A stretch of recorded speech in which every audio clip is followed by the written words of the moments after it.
যে চিঠিটার কথা অনন্যা বলছিলে তুমি, শুনি।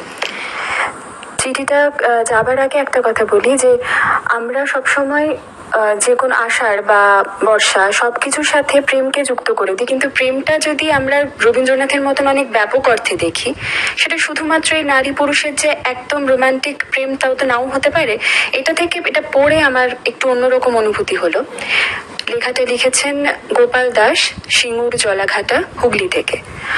অন্তরের অন্তঃস্থলে তুমি ছিলে আলো করে, ভালোবাসা, বিশ্বাস, আন্তরিকতার বটবৃক্ষ হয়ে। তুমি ছিলে ভরসা, মন খোলা উন্মুক্ত বাতাস। তুমি ছিলে শান্তির আনন্দের প্রশস্ত পথ।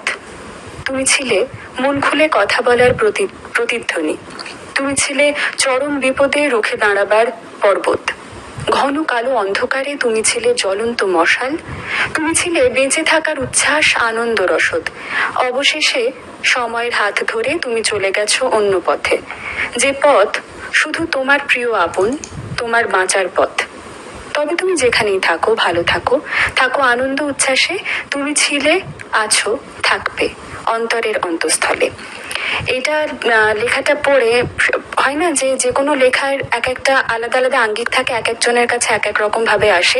যার যে জিনিসটা নেই সেই জিনিসটা হয়ে আসে।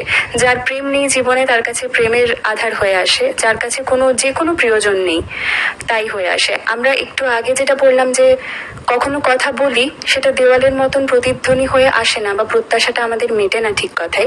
কিন্তু আমরা মনে হয় এই আনন্দধারা বা রেডিও একটা অসাধারণ একটা মাধ্যম, যেখানে আমরা দেখি না, চোখে দেখি না, কিন্তু কানে শুনে কত কত প্রত্যাশার সম্মুখীন আমরা হই প্রতিদিন।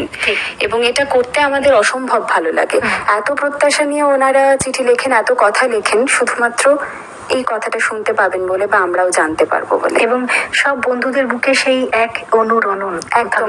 এবং দেখো কত তোমার সাথে বলছিলাম যে গানটা আমরা যেটা তো বাজিয়েছিলাম, সেটা তো আমরা চিঠি পড়ে বাজাইনি, কিন্তু কোথাও গিয়ে এত সুন্দর মিলে গেল, যেন মনে হলো যে ওনার মনের কথা আমার মনের কথা। ঠিক। এই চিঠি থেকে কোনো হারানো বন্ধুর কথাও আমরা একটু পড়লাম। একদম। বেশ, তাহলে সেই অনুরণনের গানটা শুনি। একদম।